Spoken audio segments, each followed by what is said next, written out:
Hello, everybody. My name is Julie Williamson, and I'm the Chief Growth Enabler at Karrikins Group. At Karrikins Group, we know that how we work together matters, and that's why we're working with clients around the world on what comes next for the workplace. We know that leaders are grappling with how to take advantage of what's happened over the last year, all of the lessons learned and advancements made, while also getting back to some degree of normal when it comes to creating connection and culture and community within their organizations. When we think about how people are looking forward to going back to the office, some of them are already there. Others are ready to be done with it altogether. These different viewpoints are giving leaders a lot of questions to answer about how they're going to go forward with the workplace environment that best suits the outcomes that they're trying to create for their clients. At the same time, we see that belief structures are being called into question about what community, culture, and productivity look like and how we measure them effectively, how we understand them in the workplace. It can seem like employees want it all. They don't want to have to come into the office, but they don't want to miss out on what's happening in the office. Sometimes they want to have deep connection, but full flexibility. At the same time, team leaders, managers, and other leaders want autonomy and decision rights around when and how and where people are working on their teams. All of these questions are great new areas for us to lean into as we try and figure out how to build the workplace of the future.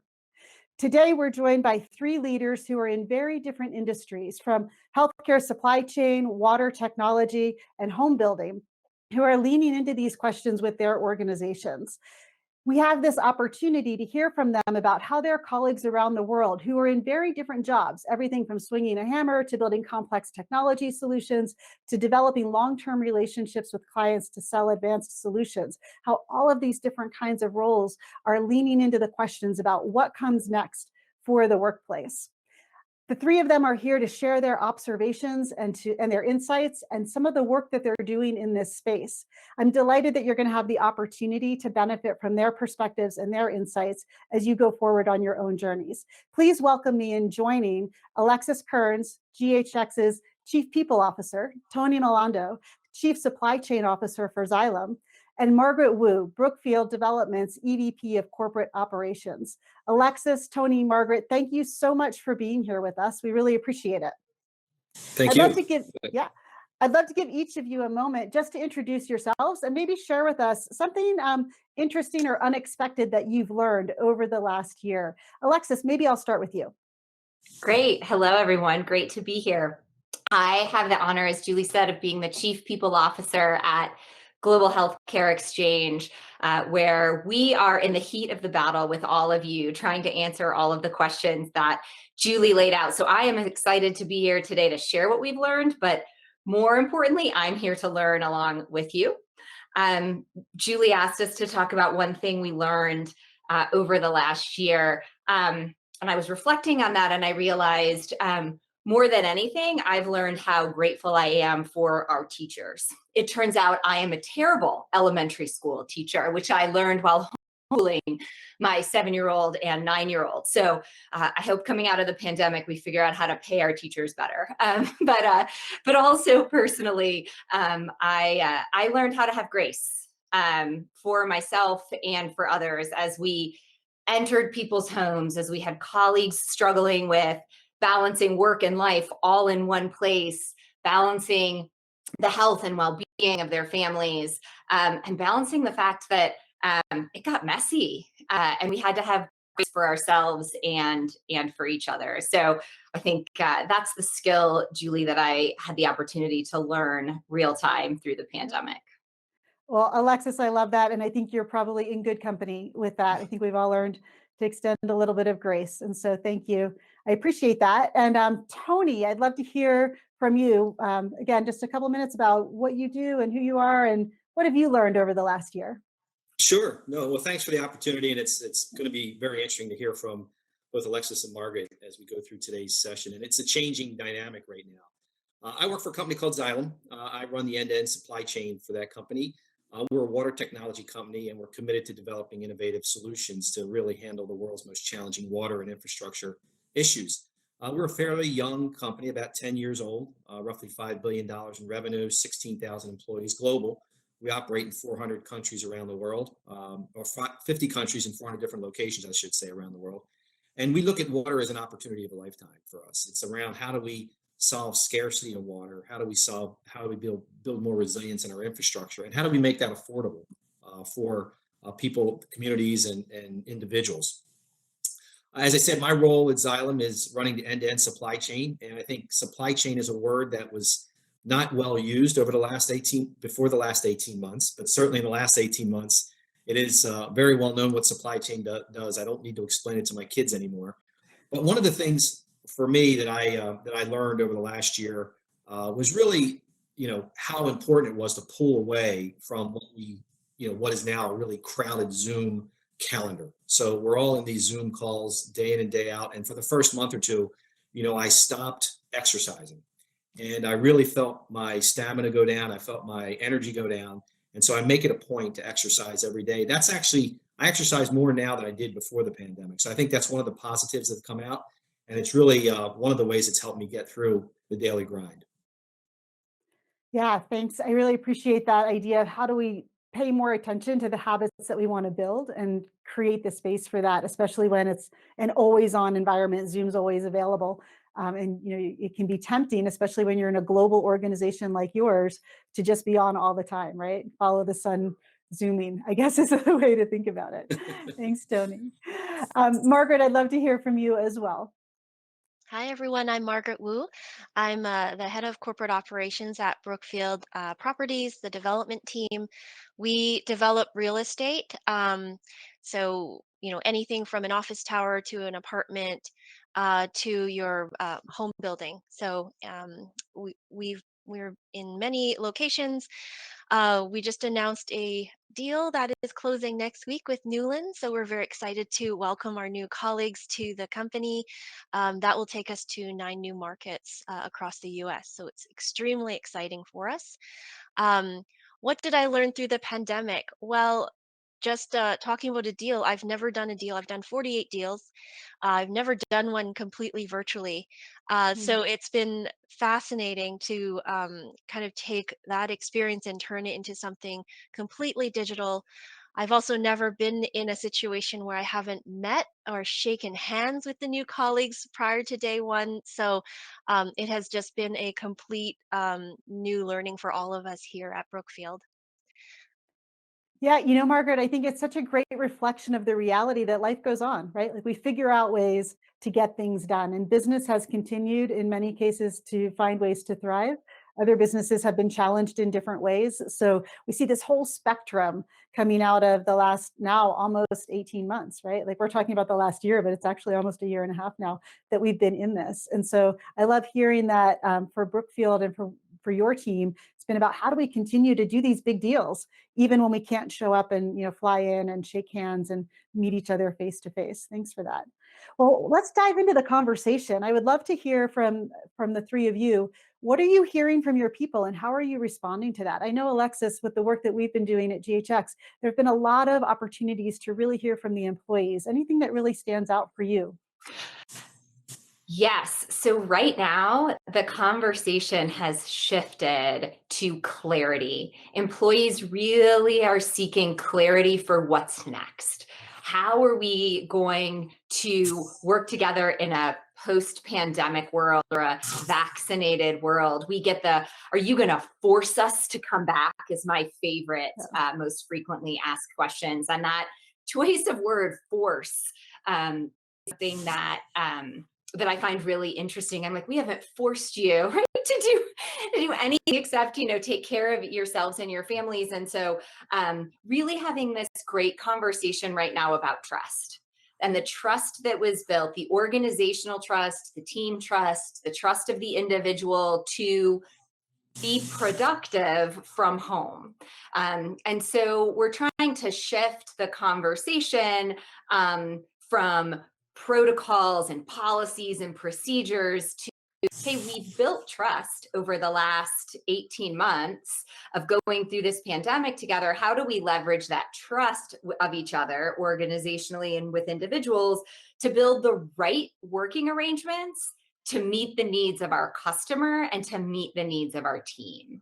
And so I appreciate that people want clarity that candidly we can't give them, because I don't know what it's going to look like 6 months from now, but I know we're going to try some cool experiments. Some are going to brilliantly, some are going to be massive failures.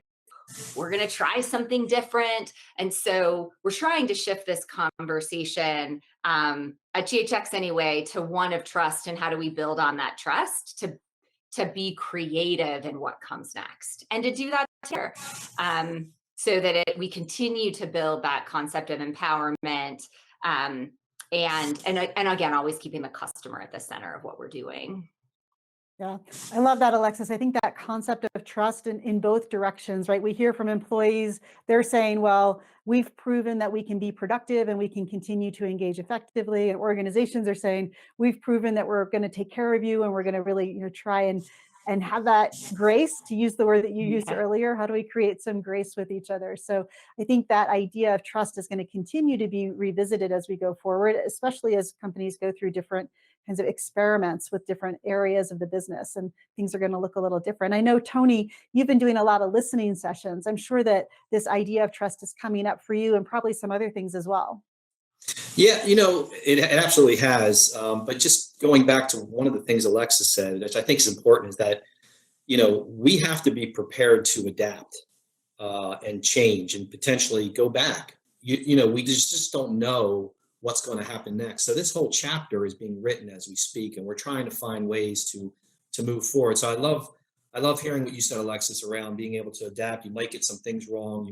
You'll get some things, you'll get most of it right probably, but we have to be flexible here. For us, it's very different depending on where you are in the world. So here in the U.S., where we've had the lowest 7-day case count that we've had since the pandemic, things seem to be returning back to normal. So what's on the minds of people here are more around what you heard from Alexis, which is, when do we go back? How do we go back? How's it going to be handled? Is there going to be an event? Can we work flexibly? We've defined personas in terms of who, the types of workers we're going to have as we move forward. And how do we manage mixed teams? And that, to me, is one of the most open areas for us in terms of development. We're spending time on really challenging ourselves. How are we going to manage teams that are mixed? Some in the office, some not in the office. How do you create equity? How do you create incentives and things like that? So that's more or less what's on the minds of folks in the U.S. But then we have our colleagues in India. Very different story there, right? While the curves are going down, they still had almost 300,000 cases yesterday. So it's still significant. And so there, what's on the minds of our colleagues there is all around wanting support for vaccinations, financial assistance for people with lesser means, mental health assistance, additional insurance, community support. So it really does depend where you are. We're all going to move there eventually, but we're in different phases around the globe. Yeah, Tony, I think that's a great point, that there really is no one size fits all answer, both globally and even locally, depending on teams and the kind of work that they do and the kind of things they're trying to deliver. Margaret, I'm going to ask you, what's going on for Brookfield? Very similar to what Alexis and Tony shared. We haven't been doing small group listening sessions, but we've been doing focus groups, a little bit on the mix of both the pandemic and also the diversity conversations that really started last year. And then I've been holding monthly future of work calls just to get a sense of, what is on top of people's mind. And I kind of know what's top of mind, but I think it's also good for folks to hear from each other, and have that debate. And it was almost like holding a place for people to have that conversation with each other in a safe place. Um, I love what Tony, you said, is about, how do you manage hybrid mixed teams? And I think that a lot of the traditional studies, like we all know, Google's Project Oxygen, what makes an effective manager? How does that change in this hybrid world? So kind of how do our expectations for managers shift? That's something that we're still learning about. um, Also, that notion of trust that you brought up, Alexis. Earlier this year, Edelman released their trust barometer, and I was watching with great intent. It was funny because Richard Edelman, when he was presenting, he was saying how corporations, along with scientists and the medical community, are now the most trusted sources of information, and he almost, had to had to stifle a laugh when he said the internal newsletter is more trusted than CNN today. So it is Wow. just fascinating, that voice. And I think kudos to all the leaders in the business community who have really just set that pace and been kind of trusting of their team members to make it through this pandemic together with them. So those are all things that are top of mind. When we talk about return to office, yeah, I think that there is some apprehension that people will be forced to return. I think that through all the connections we've made, hopefully across the teams here, people are understanding we're not going to force folks. Now we're in a funny place where we're the world's largest owner of real estate, and most of it is office. So part of it is like we still believe in the office. We just might look at the office a little bit differently. So we are very early in the process of looking at what is the future of gathering and what is the purpose of place. So watch for more to come from us on that.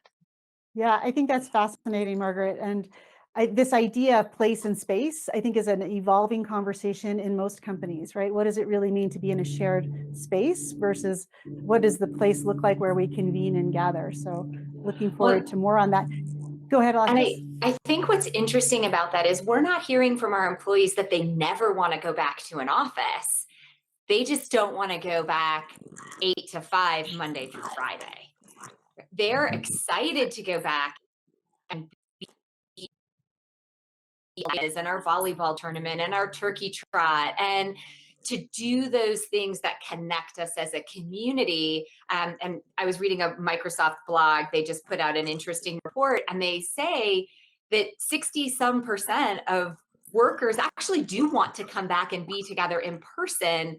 They just don't want that rigorous 9 to 5, 8 to 5, whatever it was, 5-day a week expectation. They want the flexibility to come and go as the work dictates, which I think is going to be a really interesting learning for all of us. Exactly what you said, Margaret. How do we need to think about place differently? But I don't think this is the death of the office. Innovation still gets done better in person. Right? I still think there's, going to be a pendulum swing back to the value of in-person human connection. As we think about this idea of what makes sense and where is it appropriate for people to be convening, there's also this extension of orchestration, right? Like who has the right to say when we need to be physically together and when it's okay for some people to be remote and everyone else to be together and when it's okay for everybody to be remote. And how do we understand decision rights in the organization? And I know, Alexis, you've been doing a lot of work on that at GHX. And I think, Margaret, some of your work at Brookfield as well is thinking about how far down can we push that decision so that the right work gets done in the right way and creates the right outcomes for our customers. And I think that's a really interesting space as well, where we're seeing also what are the enterprise level guardrails versus the local privileges in terms of making the decision about when and where people work the way that they work. I know, Alexis, some of the different sessions that you've been hosting have leaned in pretty hard to that idea of decision rights. Yes, and we've done exactly what you said, Julie, which is we've said as a company, here are the guidelines around connection, community, and accountability. This is how we're going to think about what we're calling a team first approach. So GHX is a software as a service company. We build software for hospitals and suppliers, think Johnson & Johnson. And so innovation is the lifeblood of GHX. Collaboration is how we get work done in service to the healthcare community. And so what we are doing is then enabling our teams, both sort of intact functional teams as well as cross-functional teams, to come together and write what we're calling their collaboration norms. And then we take them through a workshop, a playbook, a question guide, pick the term you want to use. We take them through a set of decisions to say what work is best done in person, what work is done remotely or individually, how often Do we need to connect? At what points in the project is it best for us to be in person versus connecting virtually? And so really empowering at that team level, that frontline people manager level, to decide what are the right collaboration norms, and then we can decide what individual work arrangements look like. Then Tony, to your point, we can decide, is Tuesday, Thursday going to be our team days? Is the first week of every month going to be the month we're all going to be in office, and then we go away and we work remote for 3 weeks? We're really hoping to empower teams to make those decisions, but also saying the individual need isn't going to trump the need of the team. And so I think, parameters, but Margaret hit the nail on the head. Teaching and coaching frontline managers how to lead differently and creatively and be empowered to do that is at the forefront of making our strategy successful. So we're thinking a lot about what mindsets we need to shift with our managers, what skill sets we need to build so that they feel like they've got what they need to be successful, because the burden is going to fall to them. The burden and the privilege, right, is going to fall to them as frontline people leaders. So I'm excited about the strategy, but it's not without its complexity, for sure. Yeah, one of the mindsets that we keep coming up against with different clients is the idea at a manager level where people say, well, I guess people can work from home as long as there's not a performance problem. But if there is, they're going to have to come into the office, right? And that's like, that mental model is so challenging, because you shouldn't use coming into the office as a punishment, right? Like if you have a performance problem, in my opinion, you have it whether people are working from home or whether they're working right in front of you. And so how do you learn as a manager? How do we help level up managers to be able to handle those kinds of situations in different ways, with different skills, different models, different approaches that help them to break those old paradigms of, how do I solve that problem, and really think about what's a new way to manage, what's a new way to address things like performance issues. I know, Margaret, that's actually something that we've talked a little bit about, and you're doing some things with Brookfield as you think about what are the skills that managers need. Yeah, and we don't have the answer. I think this is something that we're going to have to develop over time. Culture shift takes 2-3 years when you're really focused on it. Now you're also dealing with pandemic and hybrid and everybody deciding what they need to do. And I think that to get to a true culture where this works and where managers understand the rules of play and are comfortable setting expectations and are clear and good at setting expectations, that's going to take some time. And I think organizations need to remember that. I know that there is a little bit of kind of desire to get back to the way things were as soon as possible. But you can't solve that with shortcuts like the one you suggested, to say, hey, you're not behaving. Now you're going to sit right here next to me. That's just not going to fly. Like, we all hire adults, hopefully. Yeah.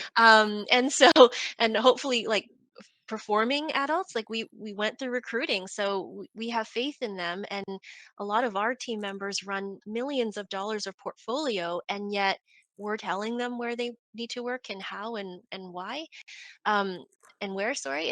It just seems a little bit counterintuitive. So we've also been kind of not educating, but making folks a little bit more aware about brain science. So if you hear any kind of rousing speech from the past, there's a commonality. There's a bit of autonomy, right? Everybody talks about, freedom and we will take control of our future and our destiny. Yeah. Every speech in the past has been about that. And this is no different. Like, people don't want to be told what to do, but want to understand why, so that they can align to that. And so I love that approach, Alexis, that you're taking with the folks across GHX, to talk about what are those norms, like how do we want to reestablish them and redefine them. I think that's something I'll steal, hopefully. Yeah. And I think this idea as well around high context and low context is really important to be thinking about, not just globally in terms of different cultures, but also within different teams or different types of work. There's work that requires high context and work that can be done with this idea of lower context. I know we're having a little bit of challenge with Tony's sound, so we're going to get that resolved. And I'm going to ask Margaret, I'd love for you to kind of build on that when you think about this idea of being really outcomes focused, when we think about what are we asking of employees, how are they engaging, and how are they kind of, what are the expectations that we're setting? And I feel like in some ways there's been a shift in the conversation to say, there's almost this, well, we should be able to show up whenever we want, wherever we want, and work from there, right? And that's this very independent view of what work is. But collaboration and innovation, as I think Alexis, you might have noted, they tend to work really well when there's presence and when there's a different level of connection. And so this idea that, sometimes we ask employees to do things that are inconvenient or that might not be their preferred modality because it's what's best for the outcomes that we're trying to drive. And I know, Margaret, in the work that you do at Brookfield, again, there's a huge spectrum of different kinds of jobs that have different kinds of expectations in terms of how people connect. So I'm curious, as you think about that and what your next steps are in this idea of understanding what different modalities are possible, what are you exploring? What are you thinking about? What a great question. Because we're still figuring it out. Yes. I think that what has come to light is that it's not just outcome, but the how piece that is just as important. And there are certain people who thrived through the pandemic because they had skills that others may not have. So you've got the technical folks, I'm just going to broad big Mhm. group folks, but the technical folks who are amazing at, say, building a model or building a plan or designing. But I think what is becoming even more important are the connectors. And even, if you think of a company and as it moves to more digital and leveraging AI can, in many cases, take on some of these tasks. So, what is the role of the person? It's really that connector. It's the expanding thinking. It's making sure, like during pandemic, I think there were a number of teams who went, okay, I'm going to block out the noise and I'm just going to do this. Mhm. That may be good in some cases, but not all the time. So the folks who were successful were the ones who were able to pause that and say, hey, yes, we can absolutely burrow down this hole, but let's pull up, pause for a minute and just take another look at the context. So more and more, I think communication, systems thinking, the connecting dots, those are the folks who have really excelled. Now, I don't know how that plays with manager, but I think it's starting to touch on what is a role, and rather than just defining the technical, I think we at Brookfield need to define a little bit more about the how, the behaviors and the aptitudes as well that we want to develop a bit more. And when I looked at my team, I went, first of all, no one's leaving, but if anyone was to leave, I would never be able to replace that person because the value that they provide is so much broader than the technical portfolio they oversee. So that's something that I think we're going to be thinking about a little bit more in light of the future of work. So, future of work now, we've got personal and what kind of degree of flexibility we want to provide to teams. We've now got the role they play and the value, more than just portfolio, but the larger value they contribute to the company. We've got the culture norms, which I'm borrowing from Alexis. And then Mhm. we've got organizationally, how do we feel about place and space? So it's really the blend of these four that are going to make up that future of work conversation for us. Yeah, I love that, Margaret. And I think Alexis, you and your team have been doing a lot of thinking around that. I know, one of the managers that we worked with, at GHX was reflecting on her ability to bring a new person in during the pandemic when everybody was remote, and then be able to onboard that person successfully and kind of get them up and going. I think this idea of new people, particularly in a less traditional environment where they're not in a building necessarily 8 to 5, Monday through Friday, and a really reliable schedule, how do new people grow into, Margaret, as you put it, that broader connective fiber, that how do they start to grow and develop that effectively in, potentially more diverse workspace environment where they're not necessarily building the relationships on a daily basis in person. And I know, Alexis, that's something that's been top of mind with the groups, that we've been talking to at GHX. Yeah, so I love this. I think that is this concept of onboarding uh, in the lessons learned. I'll be vulnerable here with this team. 30 minutes into our relationship, I think perhaps we got a little lazy and took for granted that just because someone was in the office 5 days a week getting exposure, that they were actually getting on board. And in a really productive way. And because when they're remote, we have to be much more deliberate about their experience, much deliberate about their training, much more planful and thoughtful about how we're teaching them about the GHX culture and creating random, hallway coffee conversations virtually. I will tell you, it's been fascinating. And this wonderful manager who you referenced, who joined the Future of Work team, really like took this on as her project. I think she cracked the code on how to onboard remotely. Our onboarding satisfaction scores are the highest they've ever been. Amazing. Highest they've ever been. And so I had a little focus group, right, with some groups, both college grad, right, entry level roles. So I had hey, it's your first job ever, right? What did you think about onboarding, having no context for ever being onboarded any other way? And they were like, this was amazing. And I, off the charts. And then I had a group with, call it mid-level, professionals who, 10, 12 years into their career. And they also said it was one of the best onboarding experiences I'd ever had, because people were so thoughtful and deliberate about every interaction and every conversation. And so I do think this is one of the great lessons learned of the pandemic. We took for granted that a lot of things were just organically happening pre-pandemic, that I think we learned, maybe weren't happening as deliberately and thoughtfully as they are now happening in a virtual world. And so I think that's something we're going to take and be mindful and thoughtful of, even in a post-pandemic way of working. So that was actually one of the best lessons learned at GHX, for sure. I love that, Alexis. And Tony, I'm sure that you're seeing some of that as well. I just want to pull you back in and make sure we've got your sound going better. Can you hear me okay now? Oh, we can hear you great. Thank you so much for doing that.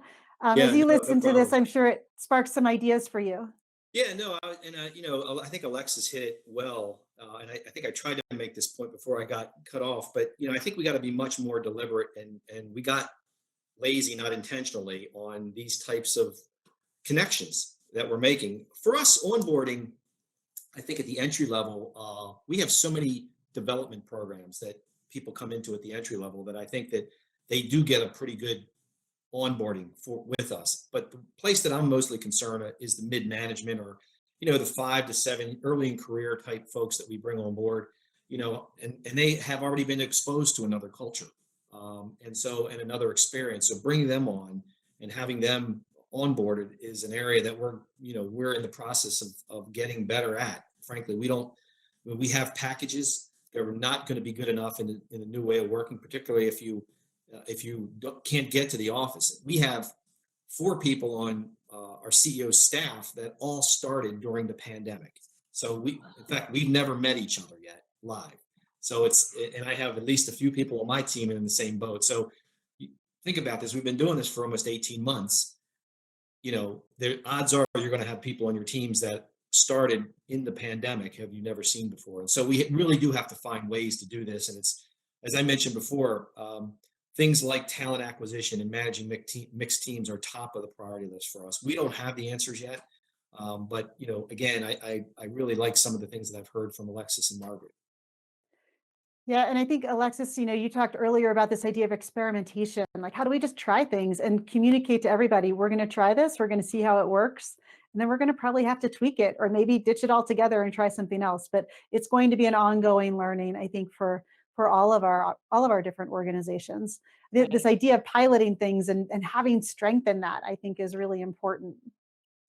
My peers super uncomfortable. Tell them we're going to try something and it might not work. This is the Yeah. leaders, as senior leaders in the organization, that we have the most debate about, right? Well, Alexis, you're going to let the toothpaste out of the tube and you can put it back in. And I'm like, I'm going to tell people that that this tube of toothpaste explode and we might have to go get another one right from the beginning. But it's what makes leaders, in my experience, this is the part that makes leaders the most uncomfortable.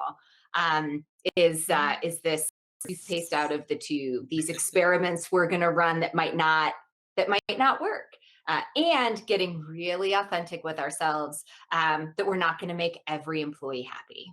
Every employee is not going to love the collaboration norms that are right for the team because their own personal situation. I loved Margaret's 4 boxes. The individual and the collaboration norms, if those don't align, you're going to have an employee who's not as excited about what their future of work looks like. And we're going to have to solve for those corner cases, but we're not going to make everybody happy. And I think we're going to have to get a little comfortable with that. Yeah. Well, and Alexis, I always like to say, and you've heard me say it so many times, not everybody was happy before, and not everybody's going to be happy going forward. So, that's just the reality. And sometimes we do ask people to do things that are inconvenient or that aren't their preference. But that's because we're laddering up to something that's a higher order value creation than what's happening for any one individual. So I think actually what's happened, and as I've observed some of our different clients in this space, is there's been a huge opening of how can we make things more convenient or more accessible or more comfortable for employees. And at the same time, there are going to be asks, and that you could have a great person who's smart and who has the qualifications, but isn't right for the job because the requirements around being able to both work together and work remotely and what that mix looks like for a particular team might not work. Those standards might not work for that person. That's always been true, and it's always going to be true. We are not going to create utopias. And I think that's... And by the way, I think we've got this assumption that everyone loves working remotely, right? And Tony's given us several examples of people who are not thriving working from home. The mental health numbers, the happiness numbers, the stress indexes of the working adult population right now are alarming. Like, people are not happy. I mean, I realize part of this is pandemic, not just work created, but I think we need to not fall into the trap that remote working everyone is thriving in this remote, appreciate that people want increased flexibility and all of these other themes we've talked about, but I think it can be dangerous to assume that everyone wants to stay working remote forever, and that that's the healthiest choice for people and individuals. We are also, in addition to, or as part of the future of work, we're spending a lot of time talking about mental health and wellness of our employees and what we can do to support better habits, better balance, and addressing some of these real issues that are impacting the adult population. And we're not addressing the kids, although I'm sure there's going to be all sorts of studies coming out about what we need to do to support them post-pandemic. But I think this conversation around sort of wellness and well-being and its direct correlation to productivity, happiness, and engagement is an important one to keep an eye on, in addition to just sort of how we're structuring work. It's interesting. We had I'm sorry, Julia. No, go ahead, Tony. I was just going to ask you about it. We had a mental health, during a safety week a few weeks ago, we had a mental health expert talk to us, and they put up a word cloud, and it was a live survey, and the word cloud started with, how are you feeling today? And it started with excited, great, outstanding, okay, fine, exhausted, tired, stressed. I mean, it really ended with what you just mentioned, Alexis. A lot of stress, a lot of anxiety. One size is not going to fit all. There are people that love working remotely. I think it does a lot for our, opens the aperture on what we can do in terms of talent acquisition, where, we were relegated to certain locations. Now we're not, because remote working opens that up. I think some people like the flexibility. You mentioned the listening sessions we've done over the last 6 months. And there is a real mixture. I mean, there's folks that really don't like it, but there's folks that say, hey, listen, I know my day's longer, but I'm okay with that because I can fit it into my schedule and it works well with me. I'm able to see my kids and have breakfast with my kids and take them to school and still get to the office. And oh, by the way, we're reducing our carbon footprint with the pandemic as well.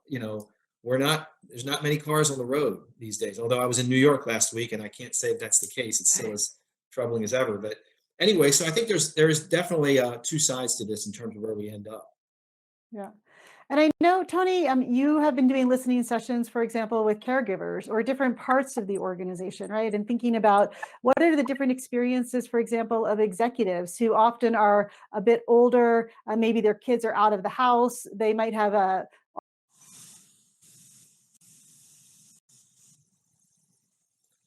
I think can you still hear me? Okay. Yeah. I think I know where Julie was going, so maybe I'll just jump in. What she was describing me, basically, people with kids who have kids who are out of the house, older that don't have the same stresses. So for me, where I'm, where I want to get to is I want to get back out onto the road. I want to get back out in front of my teams and see the facilities around the world. And really make those connection points. We've been doing it virtually now for 18 months. I want to get out. I recognize, though, through a lot of the listening sessions that not everybody feels like it's safe to go back into the water yet. And in many areas, it's not. And so that's going to take time. And so, there really is the executives say, for instance, and the extended leadership team really does want to get going and want to push the organization along a little bit. We're not making anyone come back to work, as both Alexis and Margaret said. But we do want to, we want to push the organization along a little bit because we are, our customers are starting to go back to work. And so we need to be out in the field and supporting our customers. And our customers deliver a very critical resource to the community. And so it's really important to keep those customers up and running. So I think for one of the things that we're working through is how do we get people to, even though the externally the mandates have been dropped in a particular community, and you're okay to go back to work. How do you give your employees a sense that it is safe to go back, and you've done the right things to make it go back? Yeah. Have them go back and feel safe about it. And those are the areas that we're currently kind of working through right now. So I don't know if that resonates with Alexis or Margaret, but that's really where there is a bit of a difference between where our senior team is wanting to kind of get moving and where the rest of the company is. And so we recognize that, and we're working through that. I can't agree more. And we are just closing out on a month of mental health awareness month. So we've been doing quite a lot of mental health awareness and talking through different tools. Was interesting is that article from Adam Grant on languishing came out just at the beginning of it. So well timed on our part. Good job. But another piece, just to tie it back to diversity, is there have been a number of folks who have actually relished in the year of not having to be in public and not having to feel like they have to defend how they look. And that I'm talking beyond race. This is also like folks who don't feel like they wear the right things to the office or they don't look a certain way. And so there is a little bit of that anxiety as well, talking about that difference between senior leaders and just our everyday team member, that that apprehension of having to go back and put this armor on. And so, we're also looking at, like, let's not waste a change event, and how can we help everyone understand that piece from a mental health awareness week, from a work-life balance week, new expectations of work, but also with diversity and what people might need when they come back and re-socialize with their colleagues. That's really interesting. It's really interesting. So I do. No, go ahead. Go ahead, Tony. No, go ahead. I was gonna ask you a question because we were talking offline, and you had mentioned, just the impression that executives have on their employees. I think it was one of the companies you had benchmarked, and how different that might be from what the employees are feeling. And I'd be interested in, and I know that you were working through some of the details before the call, and I thought it was an interesting insight. It might be worth just talking about. Yeah, it was the latest blog post or article that Microsoft put out. Microsoft obviously has and it's interesting, their data poll was from like usage of Teams, usage of Office, LinkedIn. Anyway, it was they have a ton of data that they're pulling from how all of us are operating within their tools. But one of the themes that they said that we should be mindful of at this stage in the pandemic is that leaders that have decision authority are pretty satisfied. Like 61% of all leaders are sort of feel like they're doing pretty well in the pandemic. That drops to like 42% if you're in a role that doesn't feel like it has sort of decision rights, if you don't consider yourself in a leadership role. And so that sort of, hey, we're doing okay as a population drops from 61% to 45%. I think I'm quoting that right from memory.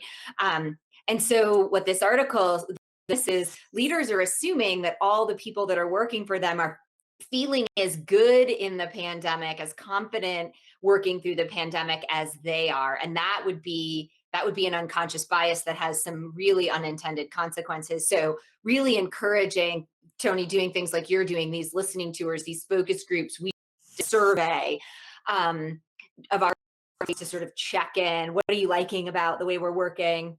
What are you not liking about the way you're working? But this concept of really being intentional about listening and asking and hearing so that we don't let our own personal experience, right, translate to what might not be the experience of our broader teams. And so I do think for those of you on the call who are really thinking about how you're building your own future of works, listening to our focus group surveys, pick your tool to listen. Right. I do think making sure our leadership biases don't get in the way of what we're actually building is really important. Yeah, that's a great insight. Yep. Yeah, it was a Hi, guys, I'm cool back. article. So I appreciate even more Alexis's comments about grace when we think about the technology. I love it. Yeah. Yeah. It sounds like you guys have continued on with the conversation, which is wonderful. Oh yeah. Yeah. Good. Hey, so we have just about 10 minutes left. I'm just wondering if we might want to do a quick round robin around the three of you to just see if there are any like 2 or 3 things that you would share with people about some of the concrete steps that you've taken or some of the lessons that you've learned, recommendations that you might make, any like key ideas for you that would be great for the audience to walk away with. Margaret, maybe we'll start with you. Oh my goodness. Well, I think all three of us, as you just heard, strongly recommend listening to team members. This is not a time for for executives to get into a room and then dictate to the organization. You will have a revolt. So that that's something to consider. I would also encourage you to take this moment. It's such a big change for everyone, anyways. Take the moment to look at your organization and not look at returning to normal, but return to better. So how can we all come out of this pandemic a little bit better, whether that's a cultural thing, whether that's how you do work, whether that's setting expectation or new traditions that you've developed through the pandemic. Encourage you to look at that and embrace it. Yeah, I love that idea, Margaret, of return to better. I think it's a really powerful mental mindset, like reset, to think that we're not going back to something, we're going forward to something. I love that. Alexis, how about for you? Yep. I probably sound like a broken record, but I think this is an opportunity to embrace the principles of mindset in action. So it's like a theory we teach in management and leadership classes. Like, this is the time to take that growth mindset and really build the muscle as an organization, as leaders, as individuals. And this concept of experimentation, be really open and curious. This is what I'm preaching to the teams over and over again. Try it. I don't know if it's going to work or not, but like, give it a try. See if doing something crazy at the start of meeting energizes people. Like we had a meeting last week, and you could see the leader, the manager of the meeting was like feeling really nervous about doing this. And he made everybody get up and like do 5 minutes of yoga stretches, like with your camera on, right? Like everyone keep their camera. And everyone was like mildly uncomfortable. And 5 minutes in, everyone's like, oh my God, I haven't stood up in the last 2 hours. That feels amazing. Like, thank you for trying that. Like, they don't have to be big experiments. They can be little experiments. But for me, it's that. It's just embracing this growth mindset in action and rewarding the fails. Like my kids go to the STEM school, and when they're like, the team's given a new challenge to create, they have a fail board. And what they every time that there's a fail, you have to like mark it on the board, and everybody cheers when you mark your fail on the board. We need more of that in corporate America. We need to like mark our fails on the board and have everybody cheer that we tried something that didn't work. So I think this is a really cool time to put that growth mindset in action. Yeah, I love that, Alexis. And also, you're right. Like, we teach these things, but then we don't expect them in the workplace. We've been talking for years about everyday innovation. We've been talking for years about growth mindset, but we revert back to very traditional ways of working when things get hard, right?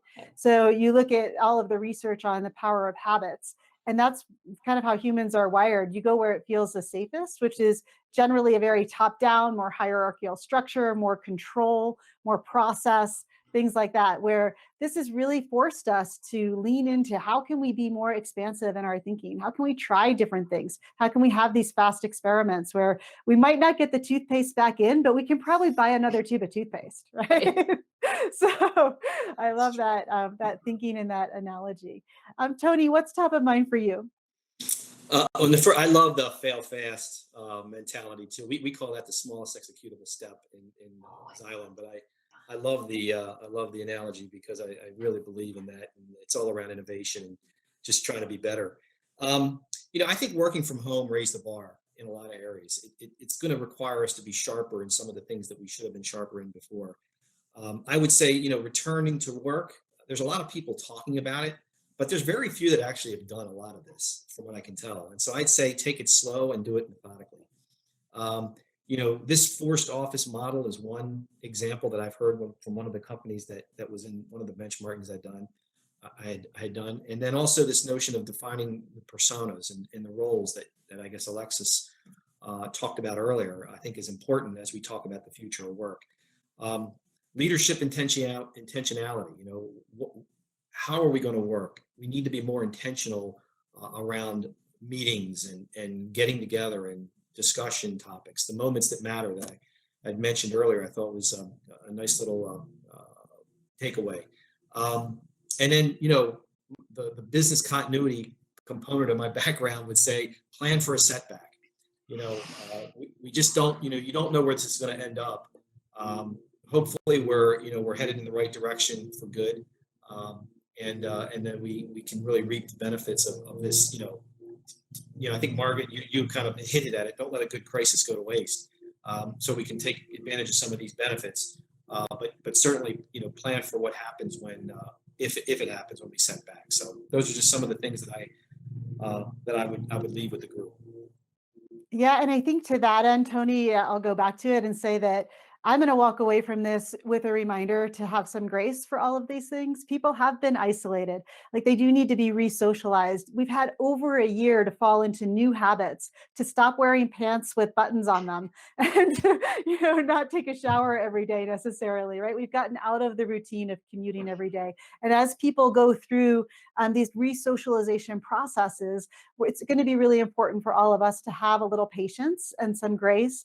And also remember that we're not asking them to go back to something that is really familiar and comfortable. We're asking them to think about and reimagine a new way of working that is going to feel a little, now a third way, right? That's going to even feel a little bit more uncomfortable. So I think all of these things come together into this concept of let's have grace with each other, with our colleagues, with the realities that, especially if you're in a global organization, the local context can be very different.